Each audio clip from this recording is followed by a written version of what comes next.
What's up, everybody? This is Danny Mathematics again today. Today, we're going to go over how to solve for the area of a composite figure. All right, and this is our example number 2. Okay, now a composite figure is a figure that is made up of 2 or more simple shapes. So it could be a figure that is made up of a rectangle connected to a circle, or a triangle connected to a rectangle connected to a square, or a trapezoid connected to a triangle connected to a rectangle connected to a circle, right? It's just a figure composed of simple shapes that we can simply identify, okay? So even right here, guys, we have this example. First of all, they want us to find the approximate. The approximate means very close, okay? That means we don't have to actually get the exact answer, but we can find a value of the area that is very close to the actual area, okay? So what is the approximate area of this composite figure? Now, the first thing that we're gonna do is, guys, we're gonna identify the different shapes that we actually see, okay? And I'm gonna do that by highlighting each shape its own color. So I'm gonna highlight the triangle that I see in its own color, right? And I'm just gonna kind of just put some slashes through it so we can separate that from everything else, okay?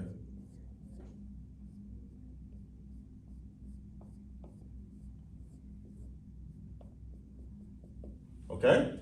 Secondly, I'm going to highlight and shade in the rectangle that I see, because I see in this composite figure, part of it is a rectangle.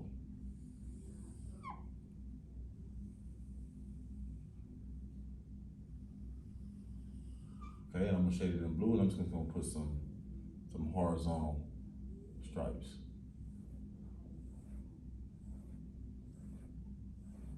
Okay, and then lastly, guys, I see that I have 2 half circles. So I'm gonna shade them in their own color, and the color I'm gonna pick is going to be red. Let's pick red, okay? So these are half circles, meaning that it was a whole circle that was split into 2 half circles.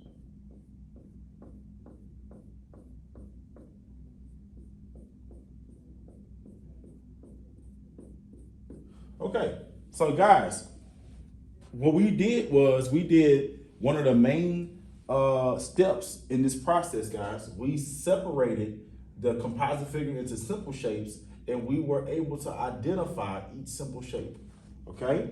So now what we're gonna do is we're gonna do this. We're gonna create a chart. Since I had 3 different simple shapes, and we're gonna, since both of these are half circles, we're gonna put them together as one circle, right? We're gonna draw a chart that has 3 columns.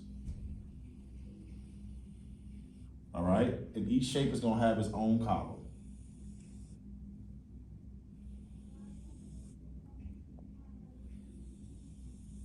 Okay, so the first shape, remember guys, we had a triangle.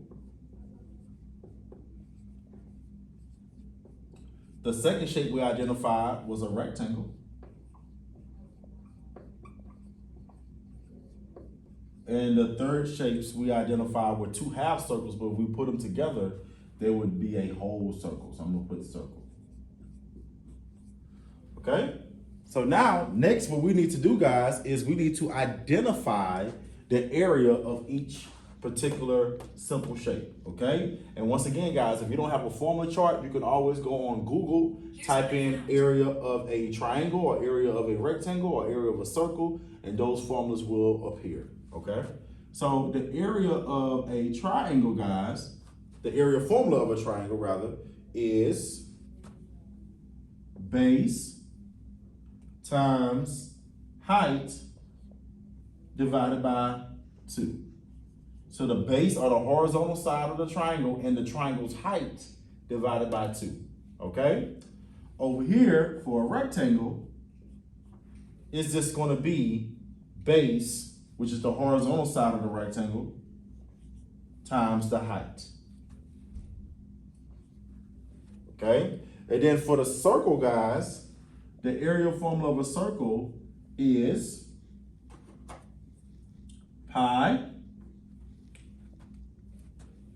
times r to the second power.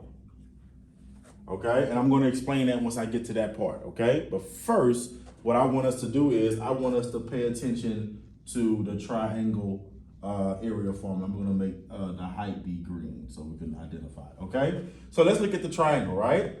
Now the triangle is flipped to the side, but we was to turn it up to top, right? This right here would be the base side, right? Or the horizontal side, which is B, all right? This is actually equal to the height of the rectangle, which is 6, right? So the base of the triangle is 6, because from right here to right here is 6 centimeters, right? Just like from right there to right there on the other side. So the base is 6, and then if you ever have a triangle, guys, and it has this dotted line that goes from the base all the way up to the top point, that represents the height of the triangle. So the height of the triangle is 4. So the base is 6 and the height is 4. So now all we got to do, guys, is just plug in into the formula and solve. So once again, B is 6, H is 4. All right, 6 times 4 is 24, divided by 2. Remember, we have to divide by 2, is 12. It's 12. So we should have 12 centimeters squared, or 12 square centimeters, okay? So once again, we already have part of the area, and we know that the triangle has 12 square centimeters, okay? All right, the next part is the rectangle. Let's look at the base. The horizontal side of the rectangle is 8. So from here all the way over is 8. So that is the base of the rectangle. Okay, the height, that's simple, the vertical side is 6. 6 is the height of the rectangle. And all we have to do, guys, is just multiply the base and the height together, which is 8 times 6, which is 48.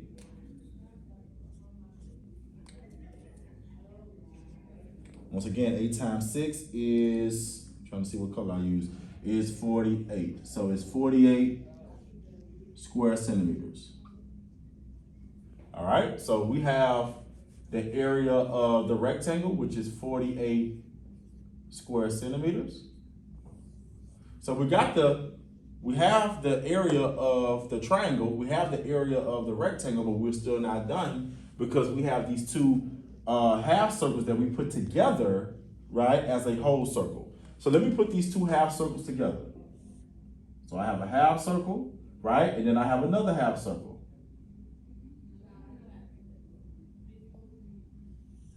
Right? And of course, both of these are put together, right? Now, the information that was given within these circles is from the edge of the circle to the opposite edge of the circle, right? That is called a diameter. So the diameter, so far that we know, is 3. And the diameter is a very important part of the circle. But as we can see in our circle area formula, we don't have D for diameter. We have this sign, which represents pi, and this R, which represents the radius. The radius is half of the diameter. So the radius starts from the edge of the circle and it stops in the center. So if I divide 3 by 2, I would get that the radius is 1.5. The radius is 1.5, okay? So I have the value of the radius, which is 1.5, okay? But we need to find out the value of pi. So this symbol, guys, which is pi, right? Once again, if you forget the value of pi, just go on Google and type in pi and hit search, and it will come up with this value, which is 3.14. 3.14 will get us the exact area of the circle, right? But remember, they said approximate. So instead of us using 3.14, you can actually just round it. I'm gonna put the rounding symbol. You can actually round it to just 3. So once again, if they want the actual area, you'll use 3.14. But if they just want approximate, you can just use 3. Because 3.14 rounds to 3, and it kind of saves us from dealing with all the snappiness whenever we multiply with decimals, right? So now let's just go ahead and plug into the formula. And also, guys, I just want to explain to this. This is not saying R times 2. This is actually saying this, guys. And you can always rewrite the formula as this. R to the second power is R times R, okay? So you can actually rewrite it as pi times R, okay? So once again, R to the second power equals R times R. Okay, so you can rewrite it as that. So all we need to do, guys, is just plug in into that formula, okay? Once again, I know that pi, since they want approximate, we're going to use 3 instead of 3.14, or you can use 3.14, it doesn't matter. So 3 times the radius times the radius, okay? The radius is 1.5, and radius times radius is 1.5. So what I'm going to do is I'm going to use a calculator, and I'm just going to just multiply all of those numbers together.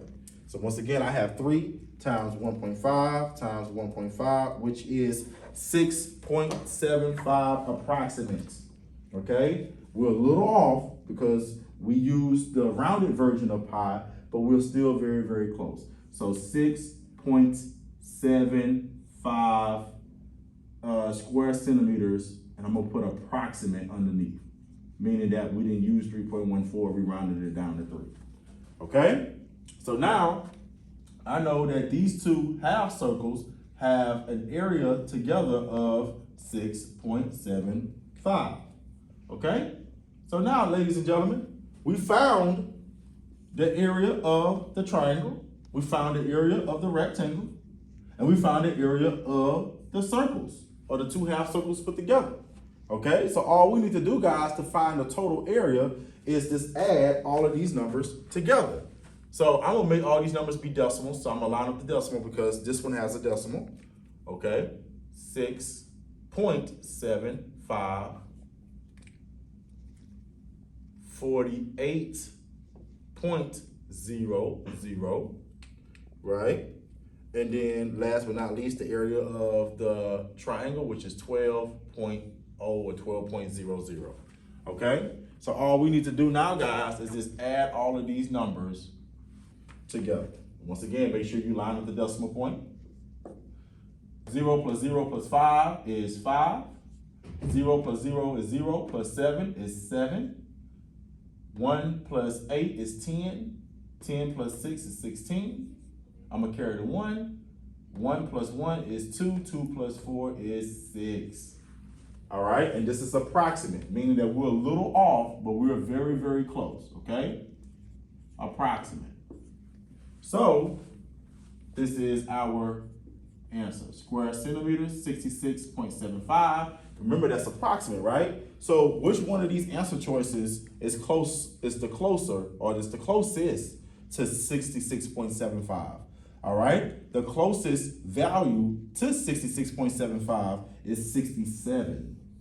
So I would pick 67. That's why I would say, guys, if you don't really like decimals, just use 3 as pi whenever you have multiple choice, and you know your answer is always going to be the closest to the actual answer or the answer choice within the problem if you're finding the approximate. Okay, so it wouldn't be this, it would not be that, it would not be that, but C would be the correct answer within this problem. Okay, so once again, guys, this is how we figure out the area of the composite figure. We separate the composite figure, or we label each simple shape within the composite figure. Either you can color it in, or you can put you can shade it in, or put little patterns or whatever, so you can separate them. Create a chart. Each column represents each shape that you identified. Solve for the area of each shape, and then add those shapes, add those areas of those shapes together to get the total area. Okay. So once again, guys, this is Danny Mathematics, and thank you for tuning in today.